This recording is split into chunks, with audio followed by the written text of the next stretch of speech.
Hey, it's Bart with the Scotch Test Dummies, and Arcadia Publishing emailed me and said, hey, would you like an advanced copy of a book on Washington distilling by Becky Garrison? I don't know Becky, but I said, yes.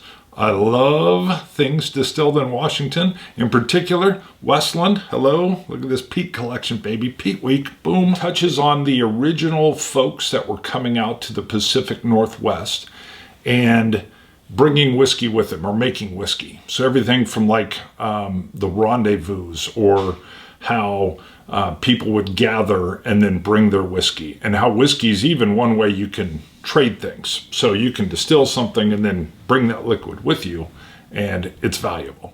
Unscrupulous sellers of whiskey would adulterate their whiskey, which is one reason you have the bottling acts that come later, and that's touched upon.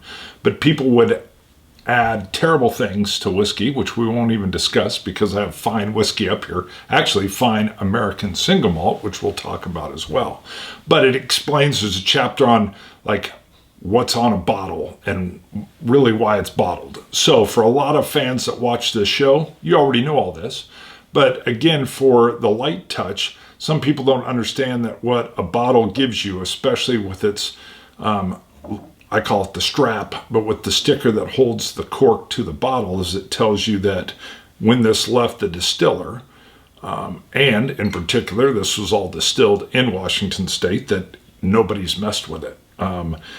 People used to even, finish a bottle of X type of whiskey and then fill it up with some kind of distilled moonshine, throw in something to add color, and then sell it as what the bottle shows it is. She covers that in the book just to give folks an understanding of kind of the nefarious history of whiskey.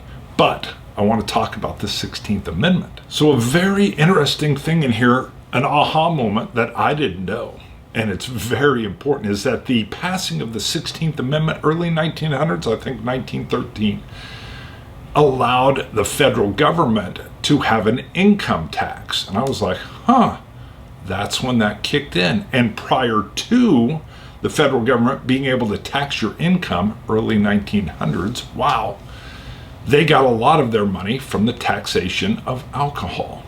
And so by creating the income tax, federal income tax, it actually paves the way for the future of prohibition. Before, the federal government wasn't going to let states prohibit alcohol sales because they wanted their cut of that money. That's how they were funding the government. But once that income tax starts coming in, they can now step back from the alcohol taxes, and thus there's no federal pressure on not prohibiting alcohol.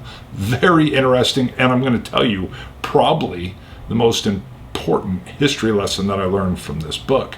That really interested me, because not only does that 16th Amendment open up the growth of the federal government in general, and you can see why, but it explains all the craziness that's about to come. She gets into the 18th Amendment passing and kind of how that moved around and how it happened in Oregon, and in Washington, Oregon. I think Oregon might be mentioned too, but in Washington. And then, of course, it's repealed by the 21st. So all of that comes through. You get some, and I almost wish there would have been more. There were some stories of some of the illicit alcohol providers that were in Washington at the state at that time. I think I'm going to have to read more on Roy Olmsted. So he was, I think, a lieutenant on the Seattle Police Department. Hello. And realized with boats he could start. I knew some of this already, and it touches in here, but he could start running alcohol from Canada down to Washington State. And he began to do that. He made a lot of money. Now, one of the things I knew is that he told all of his employees, do not fight with the cops. Don't hurt the cops. Don't shoot at the cops. All that was going on. One of the most deadly times in law enforcement, and many of you know I'm in law enforcement, was during Prohibition. There was so much money to be had, tons of money, and people that will do unscrupulous things to get that easy money. But Olmsted said no. he would tell them, just go to jail, I will take care of your family, and when you get back out, there'll be money for you. So I want to read more on Roy. There's got to be a book just on him. I need that more information. So on the history, you're going to just get little touches of history, but that's fine. It can send you down a rabbit hole if you so choose, but that 16th Amendment, loved it. Becky, awesome. There's a chapter on the rise of American single malts within Washington State, and I always got to refer to it. There's an acronym, but it's American Single Malt Whiskey, but Westland's a big part of that. And it's this idea of, everybody understands that bourbon has a legal category.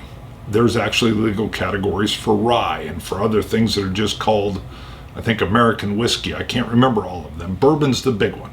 So bourbon has specific rules, and some folks are like, why does that even matter? Well, it's like if you sit down to play chess and you don't know the rules and I know the rules, or if you know different rules than my rules, can we really play? No, it would be confusing. The rules actually allow bourbon to then be packaged with everybody able to understand, it's 51% corn. You know what you're buying, and you know that it's got a virgin oak barrel, so it's going to have probably some more wood forward flavors.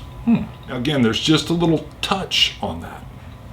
And if memory serves, I should probably go look, but I think it's like 2008, 9, and 10 when this American single malt thing starts to happen.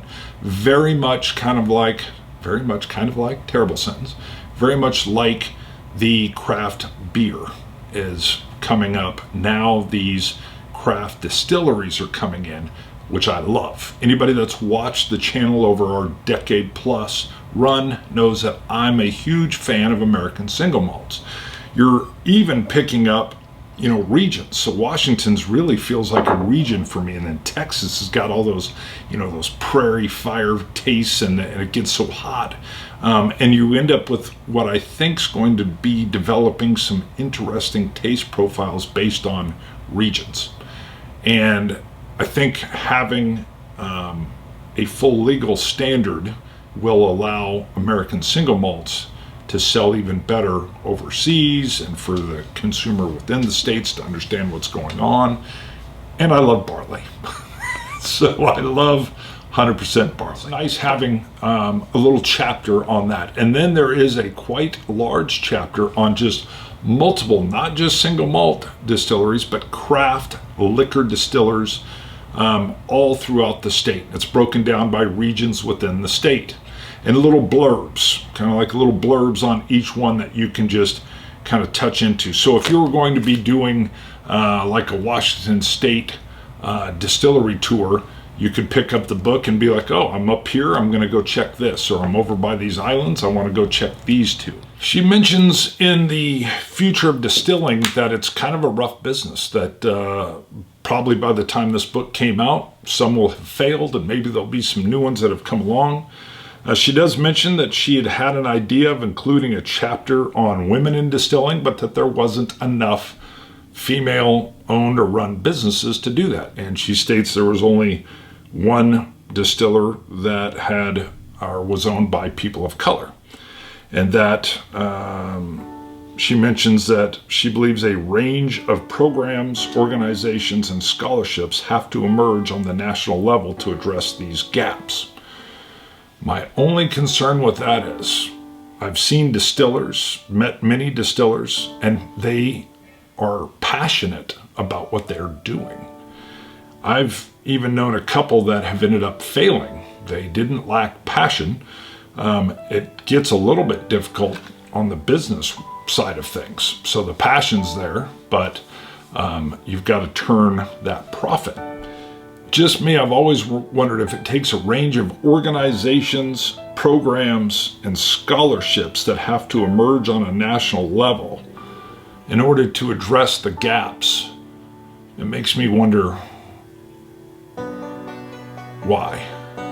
I think the deeper question would be, have we talked to folks and find out why the gaps are there? Like, I can tell you, I would never want to go into distilling. It looks hard and grinding. I mean, the product at the end is fun, But holy moly, I would be so stressed as a distiller. And then my idea of, well, do I have to turn out, moonshine or gin just to keep the money flowing? Or do I need to go get backers that are going to loan me the money, but then they're going to have some say in how I run my shop? I wouldn't want to do that. But I guess I would have to stay small and lean into the profit side while making my passion projects. I don't know. I think distilling's a tough business.